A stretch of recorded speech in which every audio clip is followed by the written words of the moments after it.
А во продолжение, ајде да одиме во живо и да слушнеме многу повеќе за она што пишува во календарот на Македонската православна црква, запишано за денес, односно овој убав празник кој што се празнува, за символиката на истиот и начинот на празнување. Ќе ни информира Кирил Стојанов, кој што се наоѓа пред некој од Божите храмови. Кире, добро утро. Јована, добро утро, поздрав од овде од раѓање на Јован Крстител во Бутел, црквата, денешниот ден, празник на вера, надеж, љубов и нивната мајка Софија, за нивното значење во христијанството, за одбележувањето на празникот, за символиката која што овој празник ја носи. Многу повеќе ќе ни каже отец Кирил Фидански, кој што е денеска заедно со нас. Еве, отец, најпрви добро утро, празник на мачениците вера, надеж, љубов и мајката Софија. Кое е нивното значење и одбележје во црквата? Добро утро. Како што кажавме, денес се слави празникот на светите маченички Софија, вера, надеж и љубов.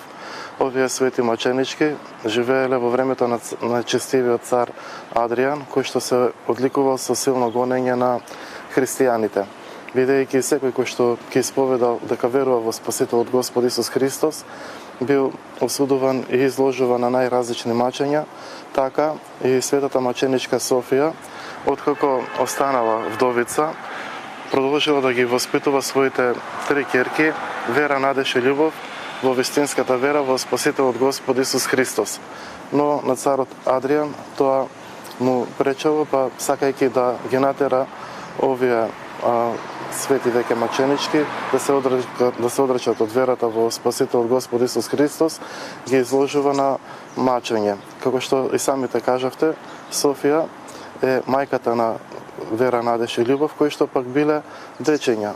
Се вели дека Вера, кога пострадала за Спасителот Господ Исус Христос, имала само 12 години, незината сестра Надеж имала 10 години, а Љубов имала 9 години.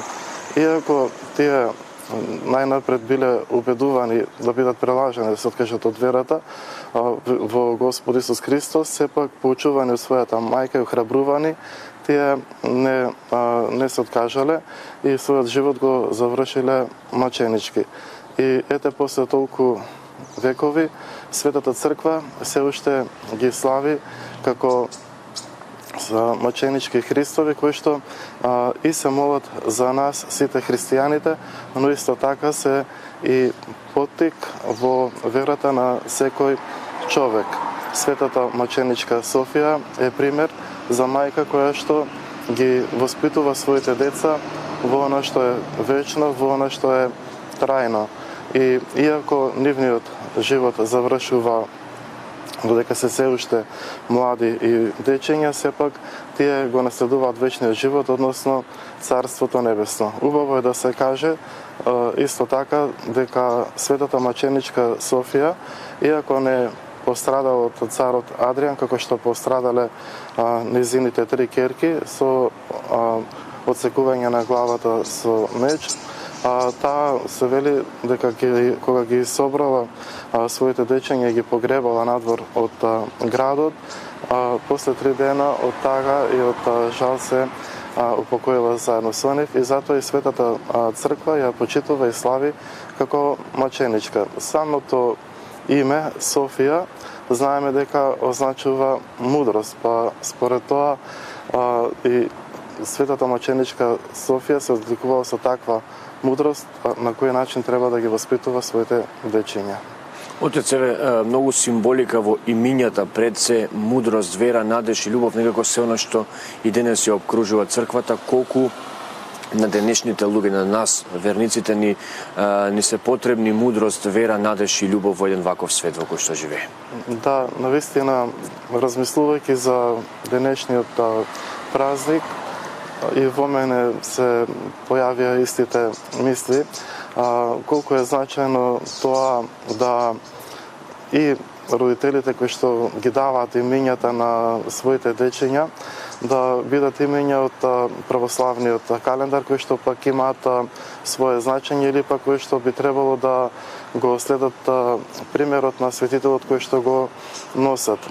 Денешните светителки навистина уште со своите имиња не подсетуваат на трите основни и главни добродетели за секој човек. Тоа се верата, која што е правило на живот за секој човек, надежта, која што се карактеризира со трпението, а и трпението кое што пак ја раѓа љубовта.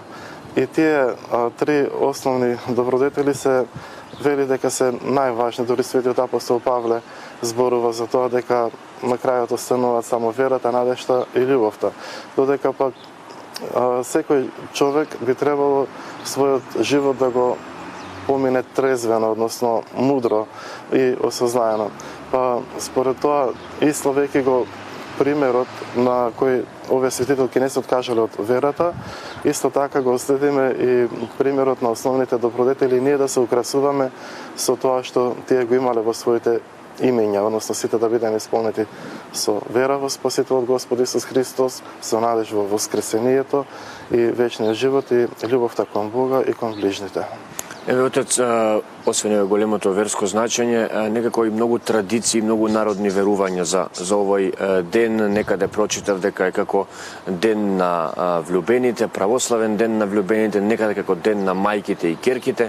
Колку едни такви додатоци на овој празник се исправни, колку тоа е на сила и колку на некој начин можеме да го наречеме ден на влюбените или ден на мајките и ќерките?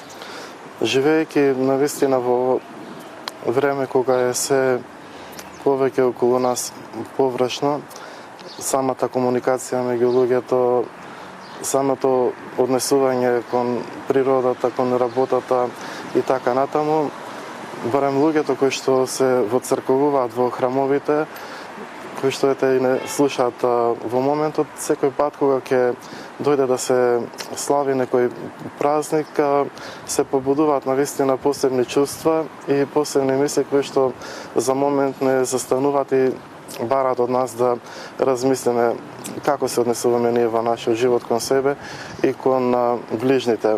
И несомнено денешниот празник предизвикува радост во нас, затоа што навистина можеме да кажеме дека во денешниот ден се слави и верата, и надежта, и љубовта, се слави и мудроста.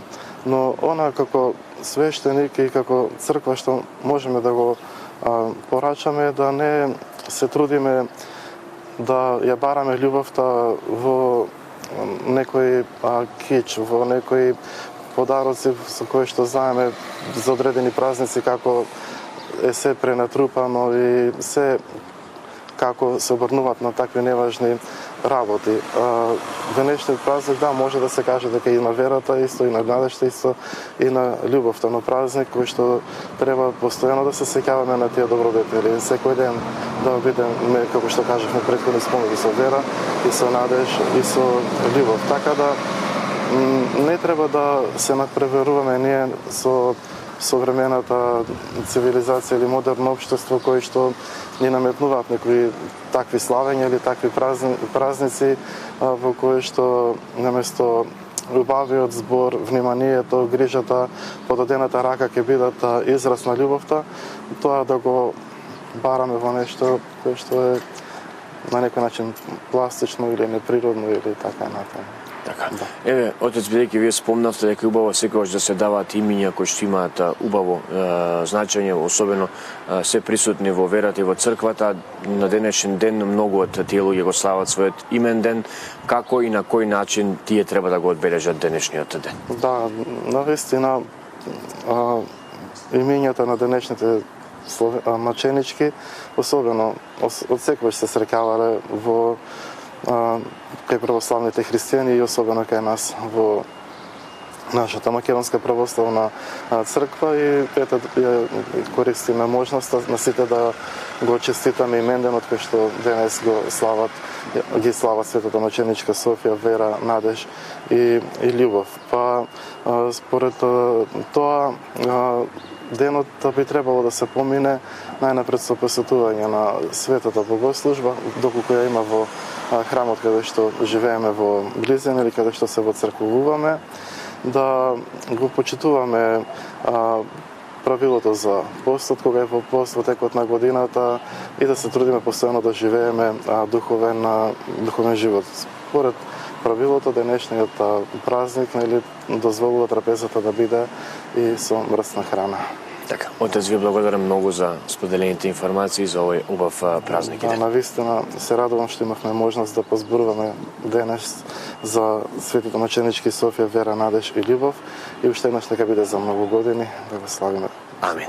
Еве, јас се приклучувам на честитките на отец Кирил, сите оние кои што денешниот ден го имаат како свој имен ден, како своја купна слава, како свој небесни заштитнички, нека име за многу години денот. Така е, за многу години.